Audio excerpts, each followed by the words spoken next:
اياكم واستفزاز جمهور الاهلي، لان يا ويله اللي الجمهور هيهتف ضده. تخيلوا الاهلي مش قادر يفوز لتاني مباراة على التوالي وبيفلت من هزيمة ويتعادل مع سيراميكا كليوباترا. كلام كتير هنقوله في الفيديو ده، بس خلينا في المباراة الاول. المباراة كانت عبارة عن استحواذ تام للنادي الاهلي، اللي قدر بعد فرصة من معلول يسجل الهدف الاول برونو سافيو، لكن يتم الغائه بداعي التسلل. كالعادة جايبين لنا ناس من الشارع بترسم خط التسلل، بقى دي تسلل؟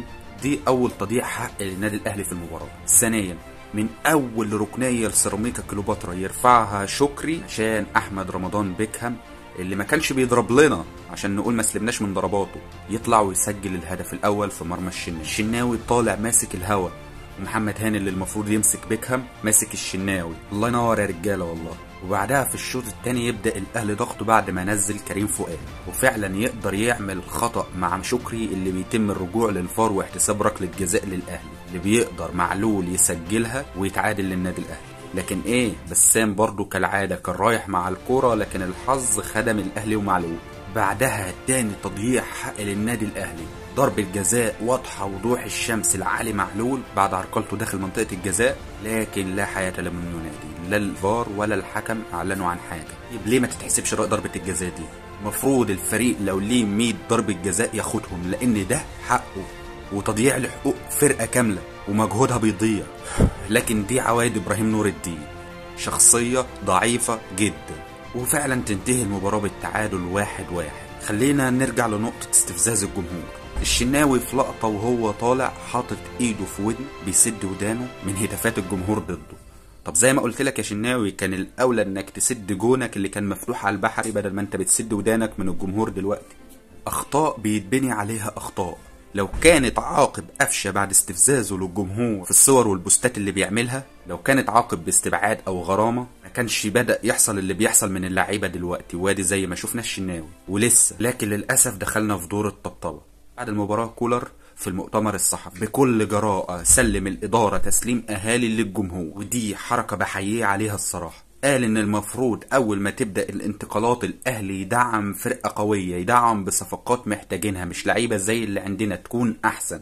لانه وبصراحة من يوم ما جه ومسك الفرقة ما اقتنعش بلاعب ولا مهاجم. واتكلم كمان عن ارضية ملعب السلام الوحشة جدا، وان ارضية استاد القاهرة احسن منها. وقال ان هو كل مهمته توصيل اللعيبة للجول، لكن مشكلة اللمسة الاخيرة دي حلها عند اللعيب نفسه. وقال كمان ان لازم يتم تصفية الفرقة ولاعيبة كتير تمشي. تخيلوا ان ده كان طلب موسيماني قبل ما يمشوه. مطالبه بالحرف الواحد ان هو عايز صفقات وعايز ناس من اللعيبة اللي في الاهلي دي تمشي، لكن للاسف الادارة تأمرت عليه وفسخت عقده عشان قال لهم عايز وعايز وعايز. عشان ما نكونش ناكرين للجميل، الواحد غصب عنه من كتر حبه للاهلي والله العظيم ما بيقبلش يشوف حق الاهلي ضايع ويقف يتفرج، ما بيقبلش يشوف حد مقصر في حق النادي ويقف يتفرج. فبنطلع نتكلم وننتقد وبنهاجم، وبتوصل لأكتر من كده في لحظات العصبية، بس ده غصب عننا. ما ننكرش ان اللعيبة دي من احسن اللعيبة في مصر وفي افريقيا كمان. الشناوي ياما جاب لنا بطولات، وفاكرين طبعا برونزية كأس العالم قدام بالميراس، وغيرها سوبر، وغيرها كأس مصر، وغيرها كتير بطولات كان حاسم فيها هو اللي جابها. حمدي فتحي والسولية كانوا من اعظم لعيبة خط الوسط. ياسر ابراهيم ده هداف كأس العالم للأندية يا جدعان، وكان مدافع جوكر، واهدافه في صن داونز واهداف دولية ومؤثرة جدا في الاهلي. علي معلول اللي مش عارفين هنعوضه ازاي تاني، صاحب اكبر صناعة فرص واهداف في الاهلي. شريف اللي كان مخيف بمعنى الكلمة، كان هداف افريقيا وهداف الدوري، كان سفاح قدام اي حد بيسجل. قفشه كان مستر اسيست، وطبعا القضية تشهد. والشحات كان مونديالي وليه حاجات كتير ما تتنسيش. وعبد القادر كان مؤثر جدا مع اننا لسه شايفينه من سنة بس. بيرسيتاوي اللي اول ما بيرجع بيبقى خطر جدا جدا، بس للاسف احنا عايزين لاعب يكمل معانا، مش يدينا مباراتين ويغيب شهرين. وهاني كان بيتحسن جزئيا، ولينا في مباريات كأس العالم عبرة، وشفنا اداء هاني كان عامل ازاي فيها. باختصار عشان ما ننكرش جميل اللعيبة دي عملت وادت للاهلي، وهي من احسن اللعيبة ما ننكرش ده. لكن خلاص جه وقت التغيير. نيجي هنا للادارة بقى. لو انتوا بتوع استثمار بقى قولوا عرفونا ده، روحوا افتحوا مشاريع وكومباوندات واستثمروا فيها واكسبوا فلوس.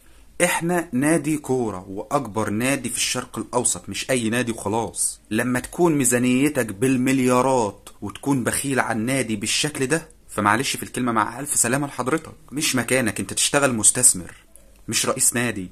ليه ما وفرش للنادي كل احتياجاته؟ عشان زي ما بيجيب لي بطولات يفضل يجيب لي كمان وكمان. ما البطولات دي ايه؟ ما هي فلوس برضه. لو على الخطيب هو فوق راسنا فوق راسنا، بس كفاية كده بجد، كفاية. له مننا كل الاحترام، لكن نشوف حد يصلح للمكان ده. انا مش هقعد كل سنة اشوف النادي بيضيع قدامي وبطولات بتضيع من ايديا وهفضل ساكت كده. احنا بقالنا 3 سنين بنعاني. عموما تحديد المصير باقي عليه ساعات مش ايام، وهنشوف القرارات اللي هتحصل ايه، ولينا كلام تاني.